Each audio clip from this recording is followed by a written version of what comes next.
As many of you know, Academy Award-winning writer Akiva Goldsman recently led the Transformers writers' room with a team of writers to plot out the upcoming Transformers universe films. Paramount was apparently so happy with the results that now they've tapped him to lead writers' rooms for both the G.I. Joe franchise and the upcoming Micronauts. In a report from Deadline, Iron Man writers Art Marcum and Matt Holloway and Black Hawk Down writer Ken Nolan will now develop the screenplay for the next Transformers movie based on the notes of the writers' room, which all three were a part of. Mark, do you buy or sell these new writers taking over Transformers 5 and Akiva Goldsman leading writers' rooms for both G.I. Joe and Micronauts? Yeah, the big buy here is that he's also going to be working on G.I. Joe, because that eventually means, you guessed it, shared universe. Let's get Transformers and G.I. Joes to fight each other. I do buy this, and despite how upset we were that Michael Bay is coming in and directing Transformers 5, and that he probably took a lot of what happened in that genius writers' room and threw it all out of the way in favor of putting more Bud Light cans and more shots, I think this is the right play. This is the right guy to be leading this charge, not only the Transformers front, because what he does in Transformers 5, or what that script ultimately amounts to, a lot of that has to do with Michael Bay. Now, that's not going to be the case with G.I. Joe or any of the other projects he's working on, so it sounds like the right play to me. Yeah, I mean, look, I totally buy the notion of the writer's room that they came up with and the way they executed it for Transformers. I think you got to do something to try to breathe some life into the G.I. Joe franchise. And this Micronauts thing, why not carry that over too? I totally agree with you. Crossover universe, G.I. Joe, Transformers.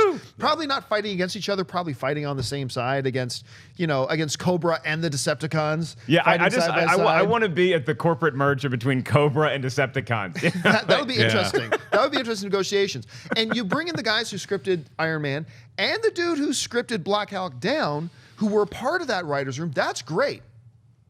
But it's all meaningless as long as Michael Bay is still directing it.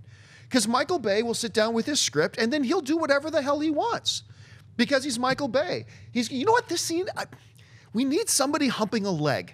That's what this scene's missing. What about peeing on a leg? Or pee on his leg. There. Yeah. Yes. No, we need more racist robots in this scene. Yes, that's what about balls? Robots have balls, right? Show that. Giant robot balls. Makes sense to me. And boobs. Lots and lots of boobs. Yeah. Robots cowering behind buildings. Now she's having this really intimate moment with her father discussing their tragic past. But what if she's wearing a short skirt and bending over the couch while she's having that conversation? That's a Michael Bay thing to do.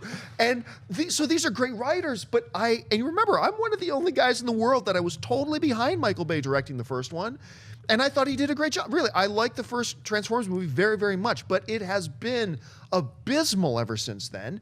And he's got to move on. They got to get him out of there, because as long as he's in the director's chair, it does not matter who is writing this thing whatsoever. Anyway, Schnepp, what do you think? Well, I think I give everyone a fair shot. I mean, Akiva Goldsman wrote Batman and Robin, but he also wrote A Beautiful Mind. So I don't know which writer we're going to get. I'm assuming we're going to get the better one when he's like working on G.I. Joe and the Micronauts. And hey, guys, Collider Heroes, you heard it like a year ago. I was like, when's that Micronauts? Here it is, man. And ROM is also what I'm hearing. So ROM and Micronauts series coming soon.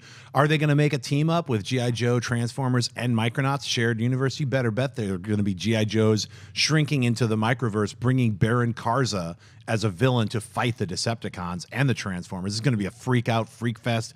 Tiny robots, big robots. It's going to be insane. So I think it's exciting. Tiny robots, big robots. Yeah, you can actually have a toy, and it's like, no, this is the size it's supposed to be. It's on my shoulder. It's a Micronaut. I don't know. And then we can have Riddick jump in. Watch my TV show. That's right. And Ant-Man. I'm also part of the microverse. Yeah, Ant-Man's a super tie-in. on Flash. Right. I'm part Iron Man anyway. Write me. The shrinking thing right now is very popular. Everyone's into people getting tiny. I guess it's like a drug reference. So anyway, guys, yeah, G.I. Joe and Micronauts. Yeah, I mean, look, the bottom line is that they're hiring writers that are going to treat the source material with respect. They're going to try to do right by the fans. Now, what happens with that material if it falls into the wrong hands? It's like parenting. You can only do so much when your kids are little children, and you're doing it right. Now, they may grow up to be a crack-addled stripper like what Transformers 5 is going to be because of Michael Bay. But maybe they get the right people in charge of G.I. Joe and Micronauts to make that something that the fans can appreciate. What if Michael Bay makes an amazing Transformers 5? I'll be the first guy to say thank you. Because he's done a lot of other great films. Great. Let's just say really entertaining and fun films. I love Pain and Gain. I like a lot of his other films that aren't Transformers related. Bad Boys. The Rock. Armageddon is a guilty pleasure of mine. I mean, look, for a long time, Look, like I said this before, Ridley Scott, now we have some disagreement over Prometheus, but from my perception is Ridley Scott went 10 years making nothing but crap. Right. He turned out a lot of bad movies, and he came back in a big way with The Martian. So, I mean, while like a lot of us, including me, are sitting here and going, man, as long as it's still in the hands of Michael Bay, it won't matter.